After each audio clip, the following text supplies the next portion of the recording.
Olá, está começando mais uma edição do Boletim Câmara. Aqui você fica por dentro de segunda a sexta-feira das principais notícias do dia. Começa agora, ao vivo, nossa segunda edição dessa sexta-feira, dia 26 de julho de 2024. Você confere agora tudo o que foi notícia e destaque durante essa semana. Além disso, teremos duas entrevistas ainda nessa edição. A primeira delas é com o cineasta Dimas Oliveira Júnior, que vai comentar sobre um projeto cultural que ele idealizou. A segunda é com o procurador jurídico aqui da Câmara, Dr. Guilherme Hicken, que vai nos explicar juridicamente a rejeição por parte do Tribunal de Contas do Estado de São Paulo das contas do ex-prefeito Ortiz Júnior referentes a 2020. Também vamos falar como vai ser o processo de votação aqui na Câmara Municipal e as implicações eleitorais.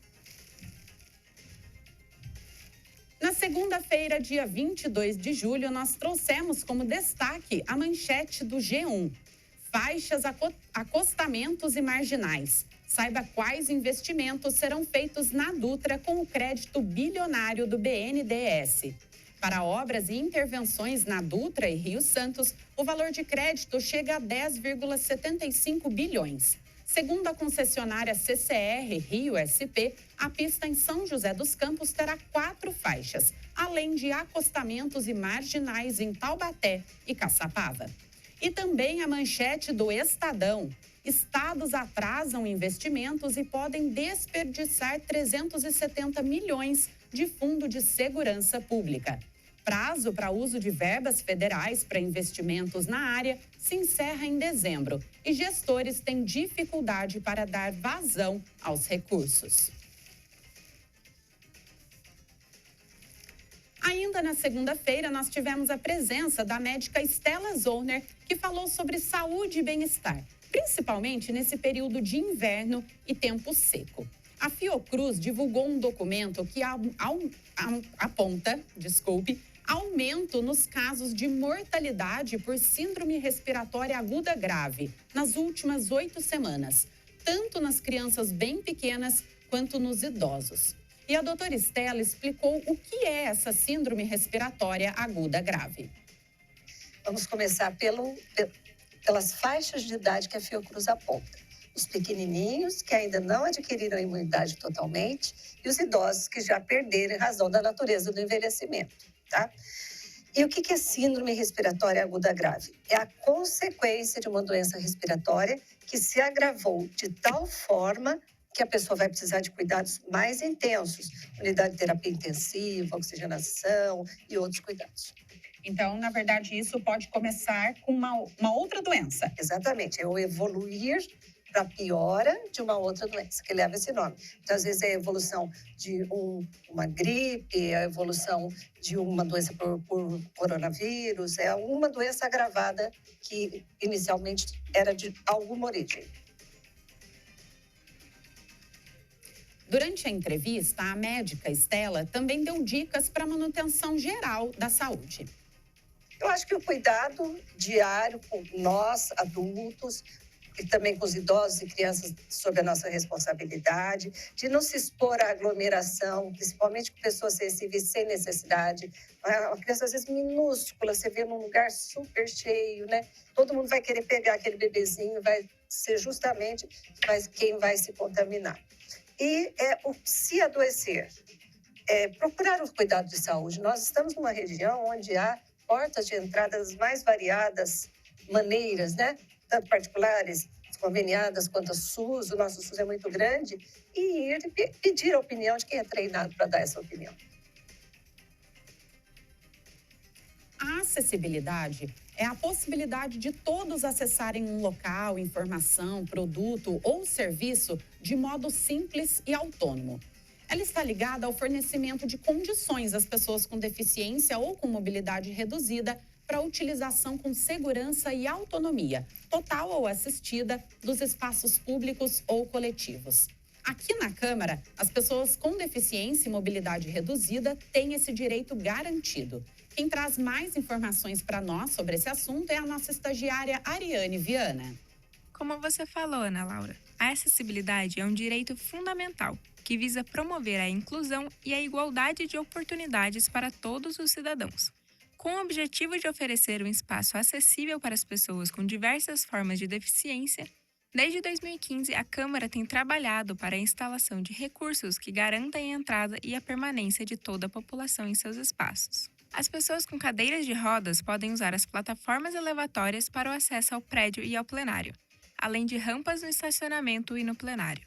Em frente aos gabinetes, há um painel com leitura ampliada ao lado das portas, para que o deficiente visual possa identificar corretamente a sala. O cego e o deficiente visual também são auxiliados por corrimões nas escadas, com sinalizador de início e fim. Os banheiros são adaptados com barras de apoio e cabine exclusiva para deficiente, com abertura ampliada e pia rebaixada. No plenário, há bancos duplos e espaços delimitados para cadeiras de rodas. Além disso, a transmissão das sessões ordinárias pela TV Câmara Taubaté é apresentada com tradução em libras, em atendimento ao público surdo e com deficiência auditiva. Afinal, a Casa do Povo deve ser um espaço que possa ser usado por todos. De volta com você, Ana. Obrigada, Ariane, pelas informações. Quando a Câmara começou a adaptar suas instalações em 2015, foram convidados cegos, cadeirantes e pessoas com outras deficiências para conhecer e testar também as ferramentas de acessibilidade aqui no prédio. A aprovação foi unânime. Lembramos que todos os eventos que acontecem no plenário são abertos ao público e você é o nosso convidado para participar dos eventos aqui da Câmara Municipal. Agora me conta, qual é a sua experiência com acessibilidade na nossa cidade?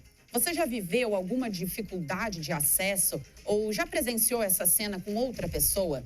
Porque além de pensar em nós mesmos, é importante olharmos em volta também e pensarmos em toda a coletividade. Então eu te convido a participar conosco aqui do nosso Boletim Câmara e dividir com a gente a sua impressão sobre acessibilidade aqui em Taubaté. O nosso WhatsApp para contato é o DDD 12 3625 9525. Eu aguardo a sua mensagem. E pela primeira vez na história, as mulheres são maioria nas Olimpíadas, o maior evento esportivo do mundo. Até então, o recorde do Brasil é de 21 medalhas na Olimpíada de Tóquio, no Japão, que aconteceu 3 anos atrás. Dessa vez, o sonho de superar esse número também passa pelas mulheres, já que elas representam 153 dos 276 atletas. Algumas modalidades explicam essa maior presença feminina. No futebol, no handebol e no rugby, as seleções masculinas não se classificaram para as Olimpíadas, ao contrário das femininas.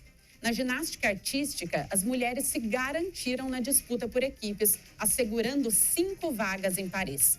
Já os homens não tiveram o mesmo resultado e terão apenas 2 representantes em provas individuais.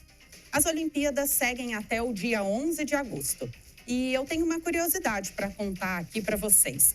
Os jogos que marcaram a estreia feminina na competição também foi na capital francesa, em 1900. Bom, muita coisa mudou de lá para cá. E agora nós desejamos sorte a todos os nossos atletas e também às nossas atletas que agora representam o nosso país. E na terça-feira nós trouxemos o destaque do jornal O Vale.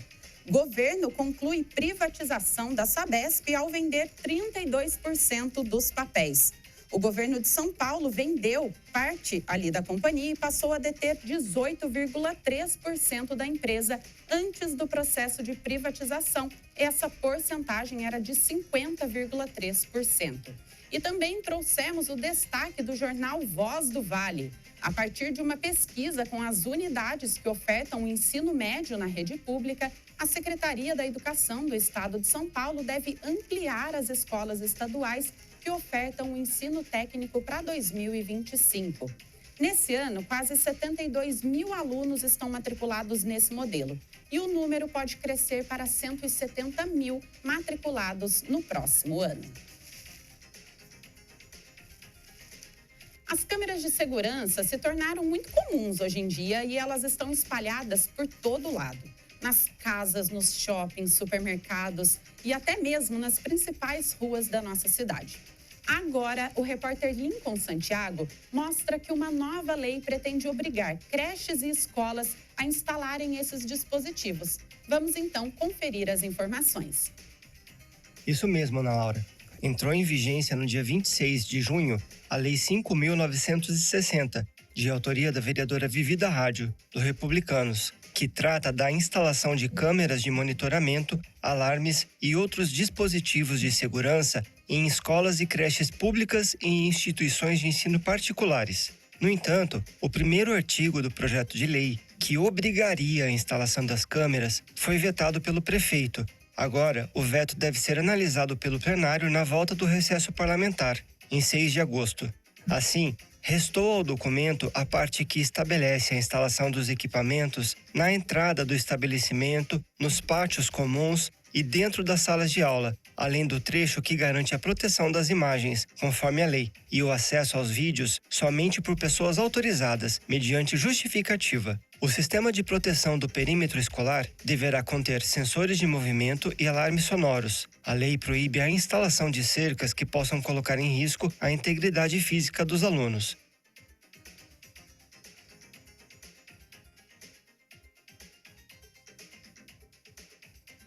O trecho que foi vetado pelo prefeito vai ser colocado para votação no dia 6 de agosto, que é quando retornam as atividades aqui no plenário, e os vereadores podem aceitar ou rejeitar esse veto. Por isso é importante, nós acompanharmos a pauta das sessões e também o andamento da votação dos projetos. São temas que impactam diretamente a nossa vida.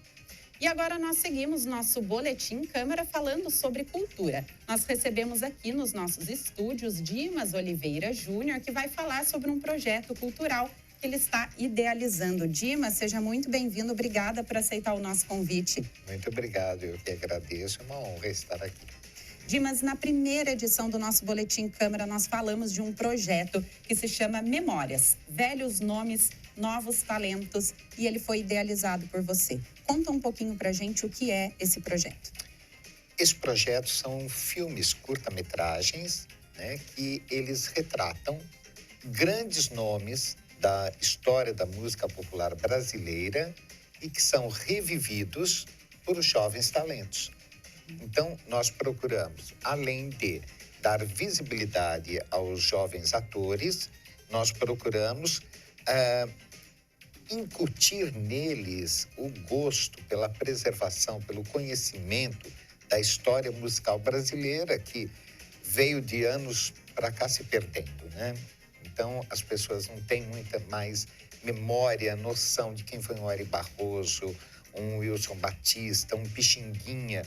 Então, com esse projeto, que eu já realizei 70 filmes, desse projeto, os jovens, eles têm a oportunidade de conhecer, porque eles são, vamos dizer, obrigados a estudar determinado personagem, porque eles vão interpretar.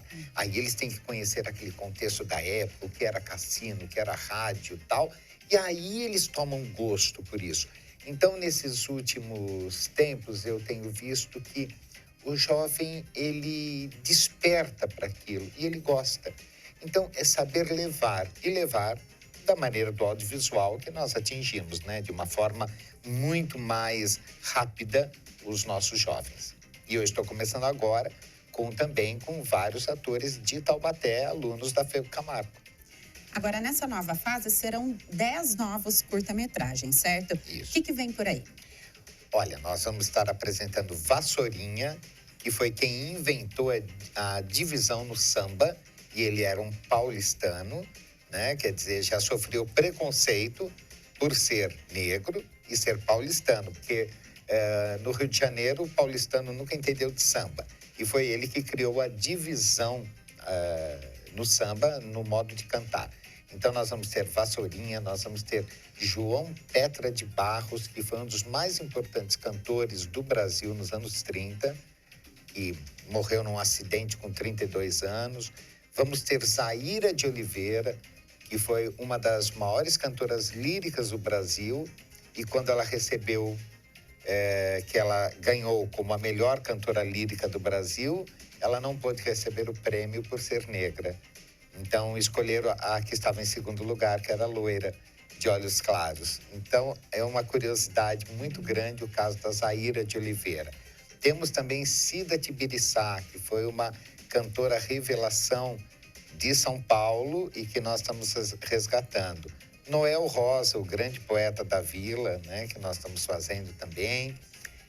Marília Batista, que foi considerada a princesa do samba, né, a intérprete favorita de Noel Rosa. Então, nós estamos aí com esses todos no gatilho, já estamos gravando e logo, logo, até o final do ano, vamos fazer uma mostra dessa nova temporada do Memórias. Essa era a minha próxima pergunta. Onde a gente pode assistir aos filmes que já foram produzidos e também a essas novas produções? No meu canal, no YouTube, Dimas Oliveira Júnior, tem na playlist Projeto Memórias. Então, tem todos que as pessoas podem assistir. E olha, curiosamente, tem vídeos que ultrapassam 40, 50 mil visualizações. É interessante isso. E nós, pela conta, a gente tem uma noção da onde que é o público que está vendo, faixa etária. E você sabe que a maior parte são jovens que estão assistindo. Então é isso, é saber levar, né, para o jovem e que ele não esqueça a sua raiz. Agora, com todo esse alcance aí, extrapolando os limites do território aqui de Taubaté, qual a importância para esses jovens, como você falou, que são artistas taubatianos, participarem desse projeto?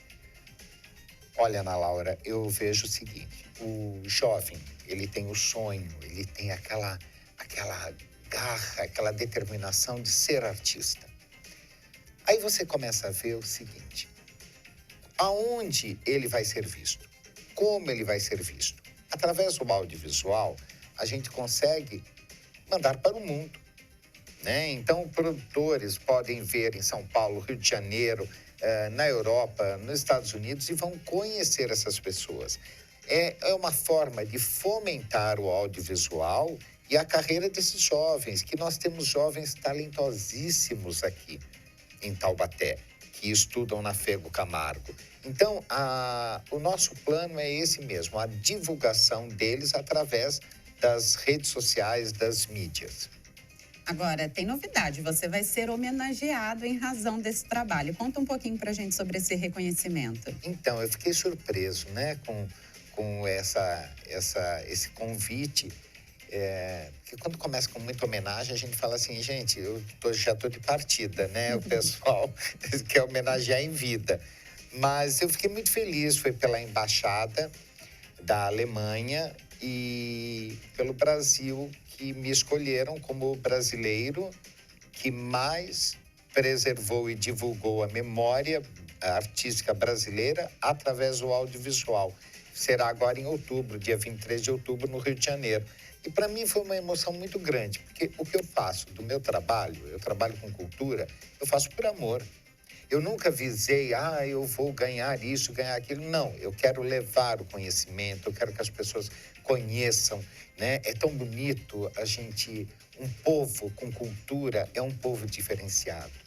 E é preocupante a situação que nós vemos atualmente, né? Muito envolvimento com drogas, coisas ilícitas. Então, se a gente vai habituando, vai colocando esse vírusinho da cultura, da arte, nós podemos ter uma melhora muito grande na juventude, né? Então, para mim, foi de uma felicidade muito grande poder estar recebendo esse prêmio que eu dedico à história do meu Brasil, à história do meu país, que as pessoas têm muita ilusão lá fora, mas só quando você está lá fora que você dá valor à tua terra. Eu dou muito valor ao Brasil, à nossa história e a Taubaté, que eu adotei como minha terra. Agora tem lançamento de um livro seu esse final de semana aqui em Taubaté e tô vendo que você trouxe aqui um livro. Fala um pouquinho pra gente sobre essa obra. Olha, Garota Fenomenal, a história da Celi Campelo e o nascimento do rock no Brasil. Então, a Celi Campelo, nossa taubatiana, A Celi só não nasceu aqui, porque foi a São Paulo, que naquela época era muito comum, né? Irem ter filhos na capital. Mas com 8 dias de idade, ela já estava em Taubaté. Então, é muito importante que as pessoas entendam que a Celi Campelo está totalmente ligada à história do rock no Brasil. Porque nos anos 50, o Rio de Janeiro estava muito ocupado com a bossa nova. São Paulo querendo provar que fazia samba, né? Então, deixaram o rock de lado, um ritmo novo, estrangeiro.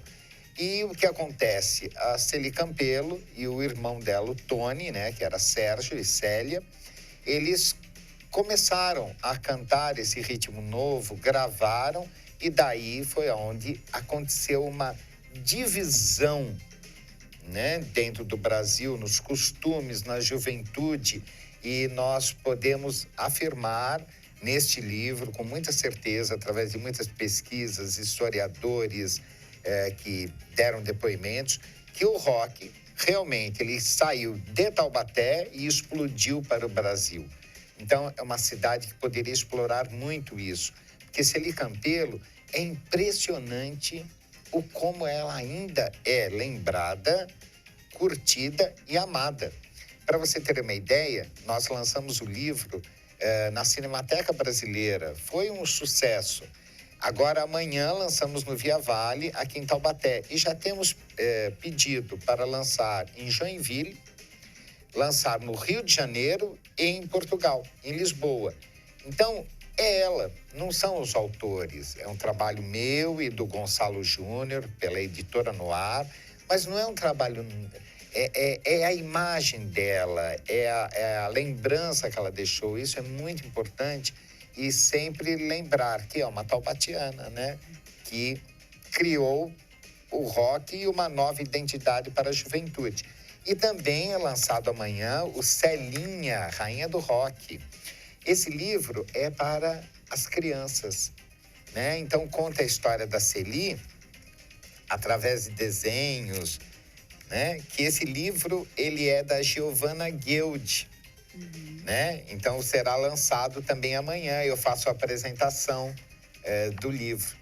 Então, combinado, encontro marcado amanhã, dica cultural aqui na nossa cidade. Amanhã, sábado, dia 27 de julho, a partir das 14 horas, das 14 até as 19, no Via Vale Shopping, entrando, né, na entrada principal, ao lado da escada rolante. Então, eu e o Gonçalo Júnior vamos estar lá autografando os livros. Combinado, então. Parabéns pela sua obra, pelo reconhecimento também no projeto cultural que nós falamos aqui. Quero agradecer, então, a sua vinda e até uma próxima oportunidade. Muito obrigado. Nós que agradecemos. E agora nós estamos falando de cultura e vamos continuar. Nós temos dica na nossa agenda cultural.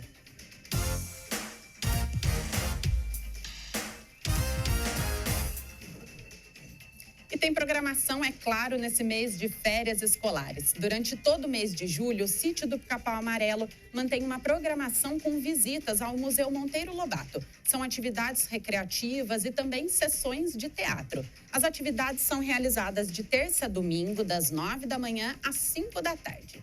Os destaques são a feira de artesanato, com barracas de produtos feitos por artesãos locais, de temática inspirada na obra de Monteiro Lobato e também o universo infantil. E a peça de teatro O Casamento de Jeca Tatu. E seguimos agora com a previsão do tempo para esse final de semana.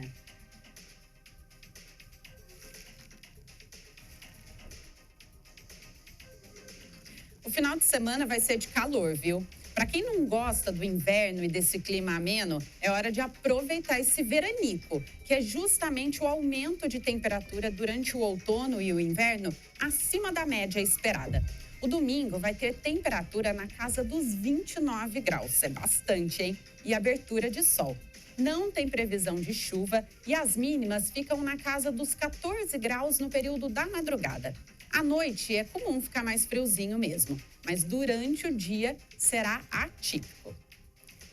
E na quinta-feira nós tivemos a presença do apresentador Miguel Cáter, que comentou sobre os jogos do Campeonato de Futebol Amador. E agora eu passo também a 11ª rodada, Ana.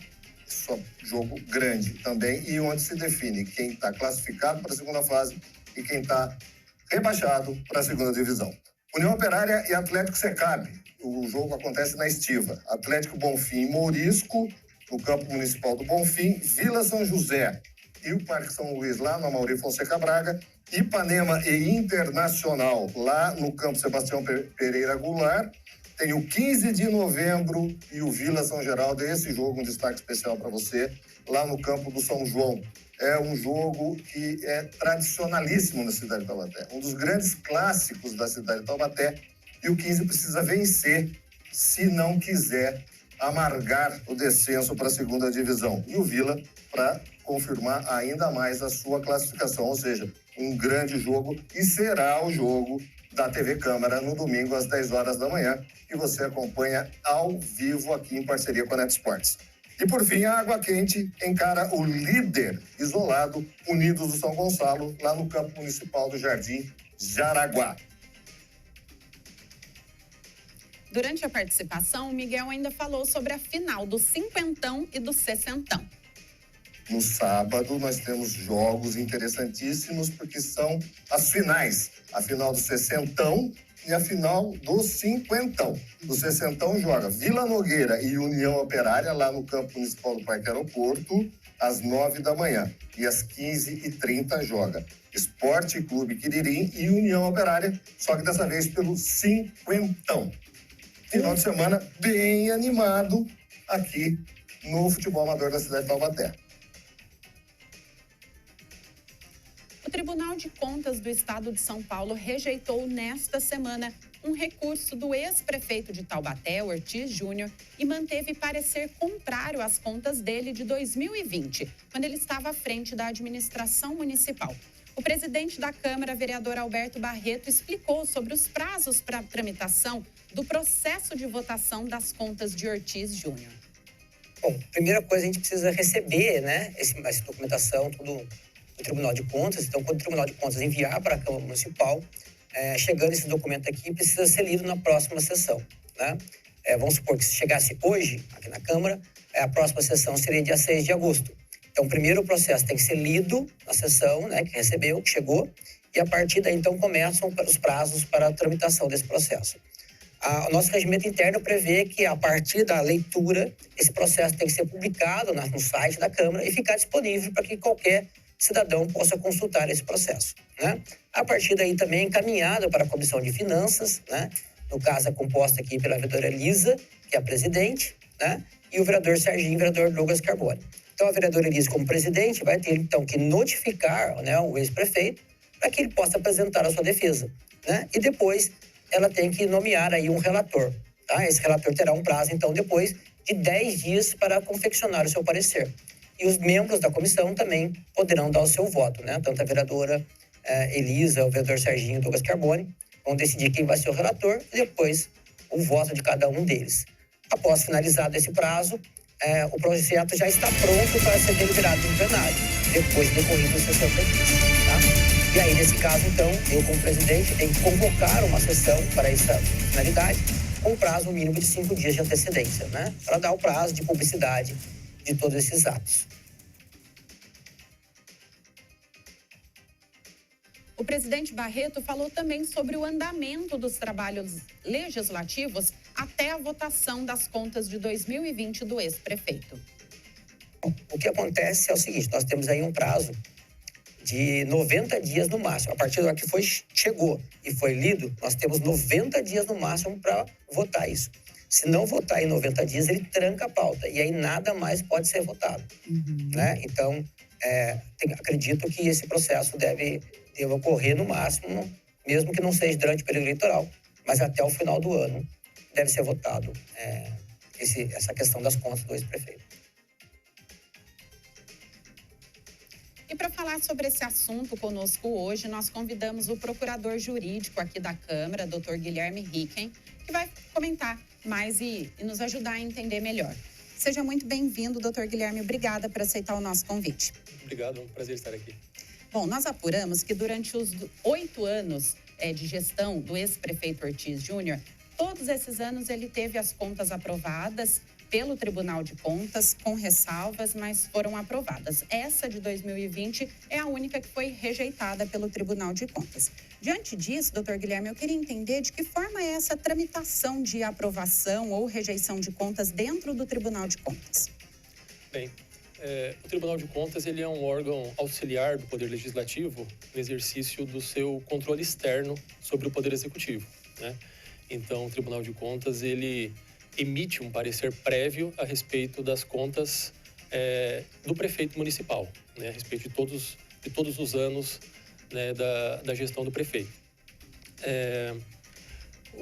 No Tribunal de Contas, a partir do momento em que as contas são julgadas favoráveis ou desfavoráveis, elas podem ter ou não,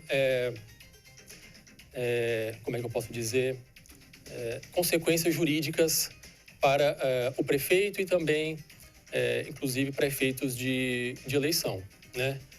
Essas contas, especificamente de 2020, elas não foram concluídas agora, julgadas agora, né? Elas já foram rejeitadas em 2022, né?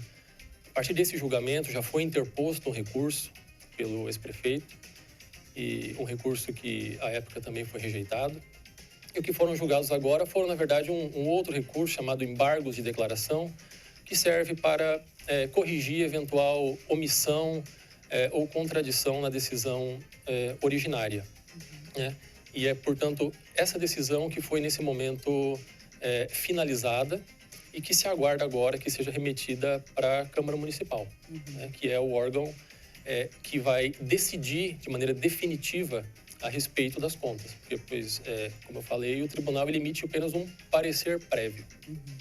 Bom, como o senhor está explicando, há um procedimento, né? Então, para a gente contextualizar aqui para os nossos telespectadores, nós vamos dividir essa entrevista em 3 etapas. A primeira delas, enquanto esse processo ainda está em trâmite no Tribunal de Contas, depois que esse processo chegar à Câmara Municipal e, por fim, quais são as implicações eleitorais dessa decisão. Doutor Guilherme, o senhor explicou então que esse era um recurso, embargos de declaração. O ex-prefeito Ortiz Júnior ainda tem outros recursos que ele pode interpor ao limite de recursos? Não, no Tribunal de Contas não há outros recursos, né? Por quê? Desse exame das contas, cabe apenas um único recurso, que se chama o pedido de reexame, que é aquele que foi rejeitado já no ano passado, e desse houve os embargos de declaração. Embargos de declaração são um recurso que não existe apenas no Tribunal de Contas, mas é um recurso também muito comum no Poder Judiciário, e que ele é cabível, em tese, contra qualquer decisão, né? Qualquer decisão que contenha uma omissão, uma contradição, uma obscuridade, ela pode ser atacada através desses embargos. Não há nenhum impedimento, a priori, de que haja novos embargos contra a decisão que decidiu os embargos recentes, se a defesa entender que a decisão é omissa, né, em algum ponto, né? Mas, tirando essa modalidade extrema, vamos dizer, não há outra forma de atacar a decisão de rejeição das contas, né? Mas então ele ainda teria a opção de mais algum recurso dentro desse procedimento? Em tese, sim, essa opção existe, né? Essa oportunidade, mas como eu disse, excepcional, né? É um recurso que não serve para atacar o mérito, inclusive, da decisão. É apenas para integrá-la em relação a algum elemento obscuro, contraditório, né? O que se espera agora é a remessa desse processo para a Câmara Municipal. Agora, com relação a essas contas de 2020 especificamente, o que aconteceu? Qual foi esse entendimento do Tribunal de Contas que rejeitou essas contas? Bom, o tribunal ele penalizou especificamente a gestão financeira e orçamentária, né, da prefeitura, né? Houve um certo montante de dívida em relação ao Instituto de Previdência Municipal, houve gastos que não podiam ser cobertos pela arrecadação. Então, esses foram os principais aspectos que levaram à rejeição das contas. Agora, a partir dessa decisão agora do Tribunal de Contas, quanto tempo para esse processo ser remetido até a Câmara Municipal? Bom, não há uma regra em relação a isso, né? O processo ele só é enviado à Câmara Municipal a partir do momento em que ele é oficialmente encerrado. Isso se dá como o que se chama juridicamente de trânsito em julgado. Quer dizer, quando não há mais prazos para nenhuma forma de recurso ou de manifestação. Portanto, ainda estamos aguardando a publicação da decisão dos embargos, que foi tomada recentemente, né? Não sobrevindo um novo recurso de embargos de declaração, por exemplo, transcorre-se um prazo, né, de alguns dias, o processo se encerra oficialmente e aí o tribunal inicia todo o trâmite burocrático para enviar aqui para a Câmara, mas não há uma data. Contas de anos anteriores chegaram a demorar 4 meses, 5 meses para chegar até aqui na Câmara. Então, pode ser que leve esse mesmo tempo. Pode ser, sim. Agora, gostaria também que o senhor explicasse que, como o senhor disse, é um órgão consultivo, né, o Tribunal de Contas. Então, essas contas, ainda que rejeitadas pelo Tribunal de Contas do Estado, precisa passar por votação aqui na Câmara. Isso, exatamente, né? A Câmara Municipal, o Poder Legislativo, tem a palavra final a respeito das contas do Poder Executivo. Isso em qualquer âmbito, municipal, estadual ou federal. Né? O que acontece é que a Câmara recebe, né, essas decisões e para que a decisão do Tribunal de Contas, para que esse parecer prévio ele deixe de prevalecer, é preciso de que 2/3 dos vereadores votem nesse sentido. Né? Então, no caso hoje, né, 13 vereadores do total de 19 precisariam votar para derrubar esse parecer que é contrário e, eventualmente, entender que as contas são regulares. Agora, ainda falando sobre o prazo para envio por parte do Tribunal de Contas, por ser um ano eleitoral e o ex-prefeito ser um pré-candidato, o Tribunal de Contas poderia, por exemplo, acelerar o envio desse processo para a Câmara? Porque, como o senhor disse, em outros momentos, chegou a levar 4 meses, 5 meses. Isso já seria até posteriormente às eleições, né, desse ano. Não é algo comum, porque o tribunal não se pauta por esse mesmo calendário, né, eleitoral. Tá? Então, o mais provável é que siga o trâmite padrão, né, do tribunal e aguarde-se o trânsito em julgado e, após ser todas as certificações, é que aí sim seja enviado à Câmara. Bom, agora nós vamos passar para a segunda fase aqui da nossa entrevista, que é falando sobre o envio desse documento por parte do Tribunal de Contas e quando esse processo já estiver aqui na Câmara Municipal. Eu quero lembrar que você que nos acompanha pode também participar dessa entrevista, pode mandar perguntas aqui para o Dr. Guilherme. O nosso WhatsApp é o DDD 12 3625 9525. Doutor Guilherme, recebido esse documento do Tribunal de Contas, qual é o prazo que a Câmara Municipal tem para colocar esse projeto em votação? Bom, chegando o processo aqui na Câmara, né, ele é distribuído para a Comissão de Finanças e Orçamento. A comissão vai ter responsabilidade de intimar, né, o ex-prefeito a apresentar sua defesa. A comissão vai elaborar um parecer que vai a plenário. Isso tudo não deve ultrapassar 90 dias, de acordo com o nosso regimento interno. Se ultrapassar 90 dias, esse procedimento ele passa a trancar a nossa pauta de votações. Significa que nenhum outro projeto de lei, projeto de resolução, pode ser votado antes que se delibere a respeito das contas. Nós vimos no trecho da entrevista do vereador Alberto Barreto que precisa ser feita uma divulgação pública. A minha pergunta é, dentro desse prazo de até 90 dias, esse prazo da divulgação pública corre junto com o prazo que o ex-prefeito Ortiz Júnior tem para se manifestar e também para o parecer da Comissão de Finanças e Orçamento?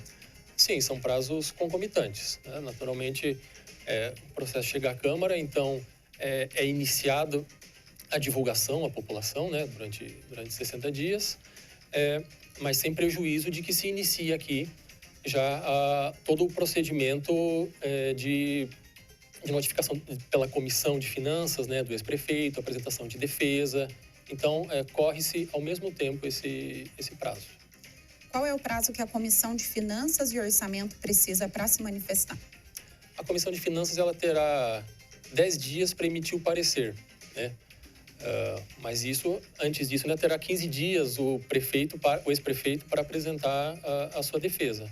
Então, e além do que, o relator da Comissão de Finanças, ele não necessariamente pode ter um entendimento igual ao dos demais membros. Então, eles ainda podem ter um prazo, além deste, para apresentar um voto divergente, um eventual voto divergente. Então, o procedimento ele pode, só na Comissão de Finanças, durar mais de 30 dias. E como funciona esse voto da comissão? Como o senhor falou, pode ter um voto divergente, mas precisa sair dali uma única conclusão ou não? Cada membro pode entender de uma forma. Não há... A comissão vai sair uma conclusão que é da comissão, mas ela não precisa ser unânime, né? Então, o relator pode ter uma opinião, ele pode ser vencido pelos demais 2 membros, um dos membros pode ter uma opinião diferente do relator e de outro. Então, quanto a isso, não há sempre uma opinião única da comissão, mas não necessariamente por unanimidade. Tá? Com relação à divulgação pública, como funciona, de que forma isso vai ser disponibilizado para a população e a população pode participar de alguma forma, opinar sobre isso? Bom, a divulgação pública ela se dá via boletim legislativo, via publicação do início do procedimento no átrio da Câmara, e também a Câmara faz a divulgação pelos seus meios, né, institucionais de divulgação, né?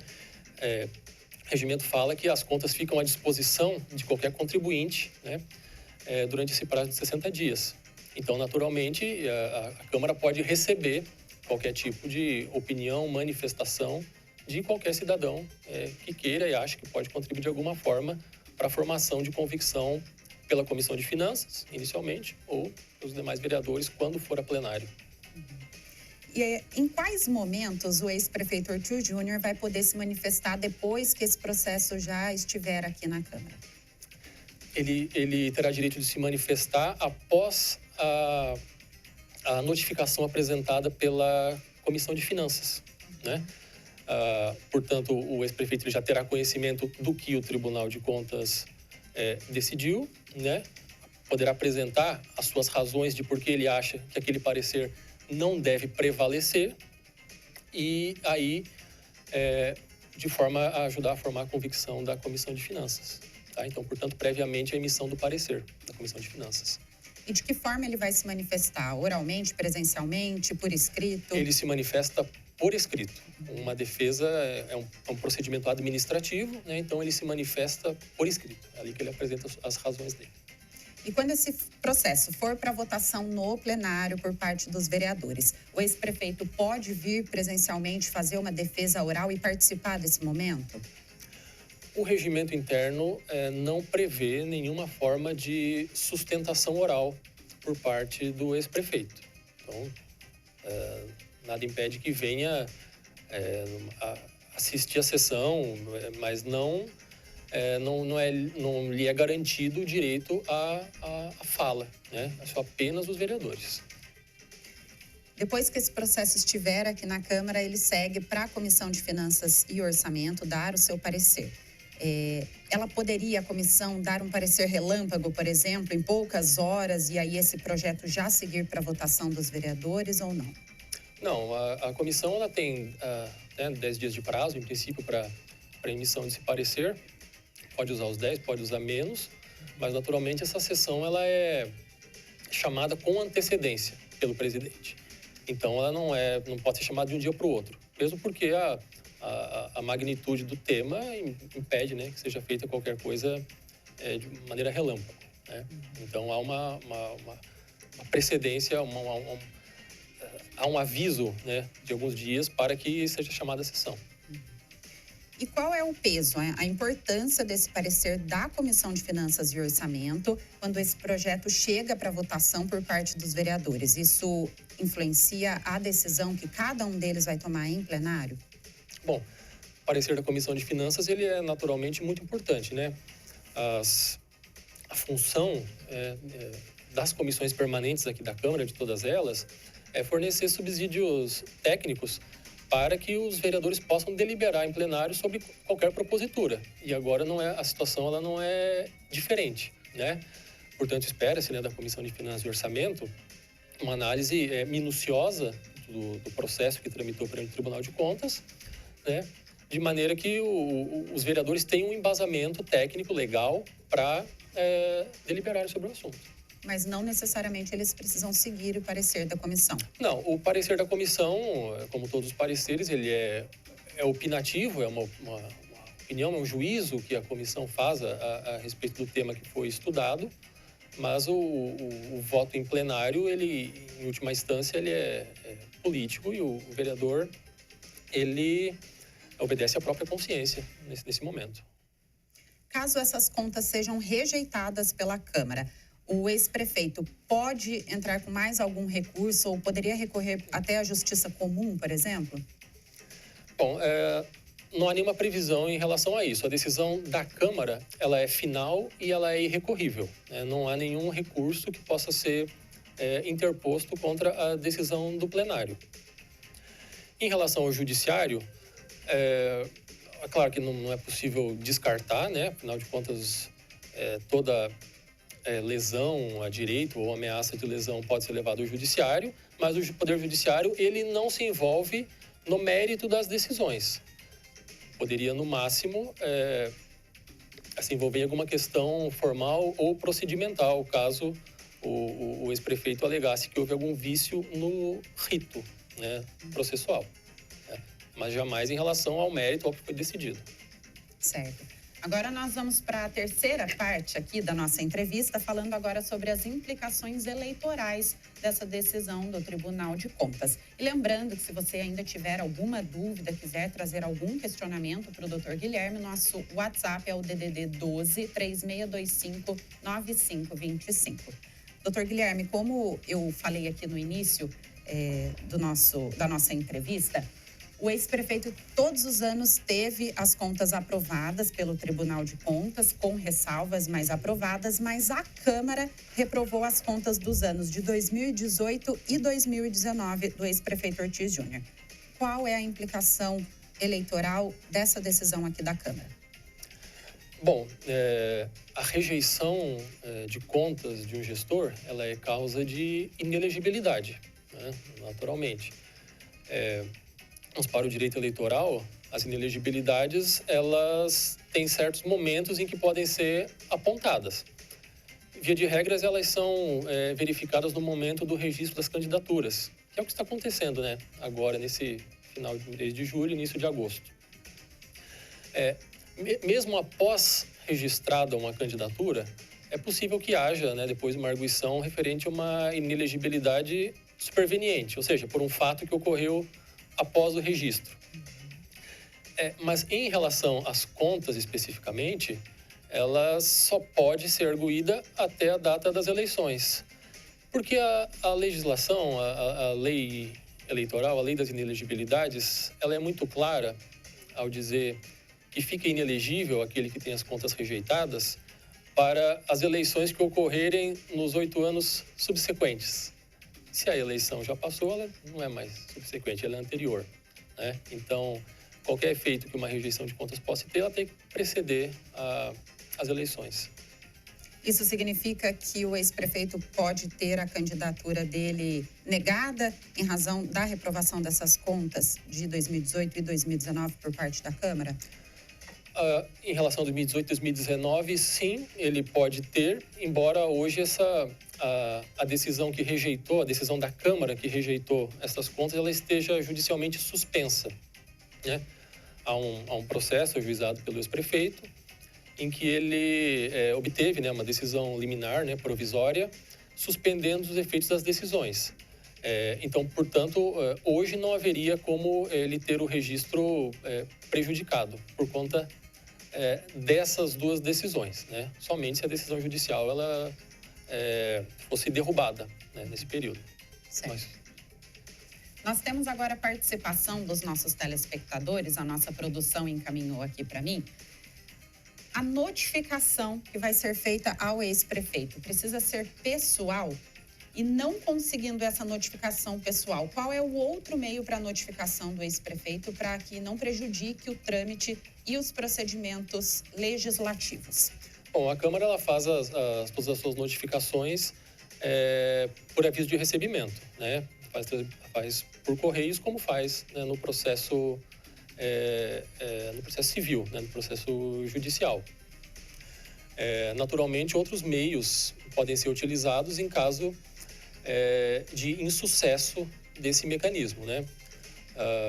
Pode ser utilizado analogicamente, né, como existe no processo civil, mecanismos de citação por hora certa, né, ou até mesmo citação por edital, em última instância.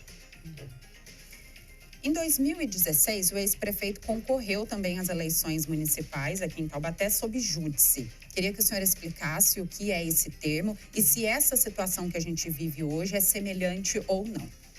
Bom, esse termo subjúdice, né, ele é bastante amplo e ele se refere basicamente a qualquer forma de atuação do Poder Judiciário, dando condições de elegibilidade a um candidato e suspendendo qualquer mácula que ele tenha e que inviabilizasse o registro, enfim, algo assim da candidatura, né?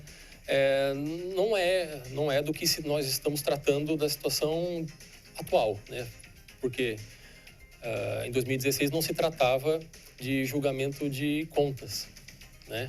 Era uma outra acusação em outra esfera, né? Não havia essa mácula, então não são semelhantes.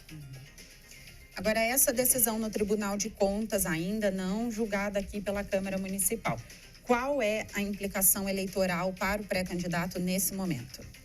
Não, nesse momento não há nenhuma implicação, né? Porque, como eu mencionei, o Tribunal de Contas ele emite um parecer prévio, né? No caso, emitiu um parecer prévio pela irregularidade das contas, mas o julgamento definitivo ele é da Câmara Municipal.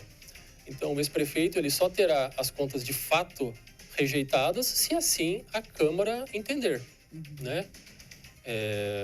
Assim, o plenário da Câmara decidir, né? E para que haja, né, algum reflexo sobre a candidatura, isso teria que ocorrer em período anterior ao dia da eleição. Bom, doutor Guilherme, as minhas perguntas já se encerraram. Gostaria de saber se o senhor tem mais algum apontamento, alguma observação para fazer a respeito disso, algo que eu não tenha lhe perguntado. Não, acho que já foi bastante denso, acho que tive bastantes informações. Tá ótimo. Então, eu quero agradecer mais uma vez a sua vinda e até uma próxima. Obrigado. E essa foi a nossa segunda edição desta sexta-feira, dia 26 de julho, trazendo tudo que foi destaque para você durante a semana, além das entrevistas ao vivo. Eu desejo um excelente final de semana para você e a gente se encontra aqui na TV Câmara ao longo da programação. Até mais!